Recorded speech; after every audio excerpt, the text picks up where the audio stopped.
The heart of the question is whether all Americans are to be afforded equal rights and equal opportunities, whether we are going to treat our fellow Americans as we want to be treated, was said by President Kennedy in the summer of 1963. Kennedy was pressured by students who want the right to go to any college of their choosing, Governor Wallace of Alabama, and the federal government finally causing him to pick a side on the matter. With that, JFK made one of the largest changes throughout the 20th century on the lives of not only Americans but African American lives was impacted greatly. JFK, also known as John Fitzgerald Kennedy, had never taken a side of pro-civil rights versus anti-civil rights in the 1960s until June 11, 1963 at 8 p.m.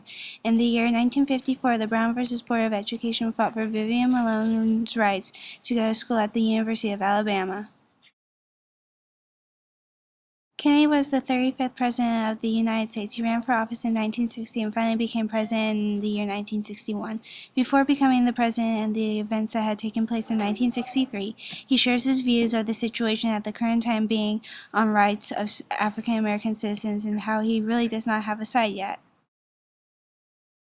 Although some believe that Kennedy had voted against Eisenhower when he was in office for civil rights, while in his speeches when running for office he started discussing the matter. Although he did not mention if he was in fact opposing or agreeing with civil rights movement, yet some rumors say that Kennedy only spoke of pro-civil rights to get more votes from the African Americans in the 1960s elections. During the time period of the 1960s, the statistics of African American life expectancy was extremely low, so was the mortality rate being twice as great for them than any other racial groups, and 57% of housing was considered unacceptable. Not only were rates of living high, but the problems for African American students to have equal rights to go to any school they would like was impossible before 1963. In 1963, Vivian Malone was escorted by federal U.S. Marshals on her first day at the University of Alabama in Tuscaloosa for her to enroll there. Before the speech made by Kennedy in January of 1963, Governor Wallace made an address on how he wanted to keep segregation in the U.S. the way it is. Wallace was challenging/defying federal government. With that, during the speech that JFK announces over the radio and television later that day, he states, "We have a right to expect that the Negro community will be responsible, will uphold the law, but they have a right to expect that the law will be fair, that the Constitution will be colorblind," as Justice Harlan said at the turn of the century.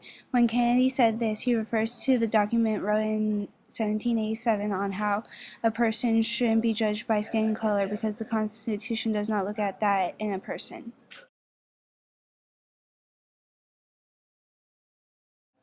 For President Kennedy, it was a very tough decision as to whether or not to accept civil rights.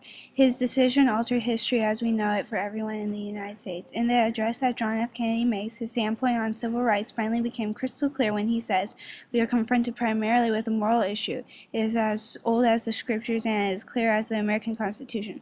By saying that, it represents how obvious that the main problem is the injustice in society along with segregation of racial groups, when everyone is clearly stated to be equal in the Constitution. In doing so, when the President made his speech, it brought up the point of how everyone has to be treated fairly even if they look different.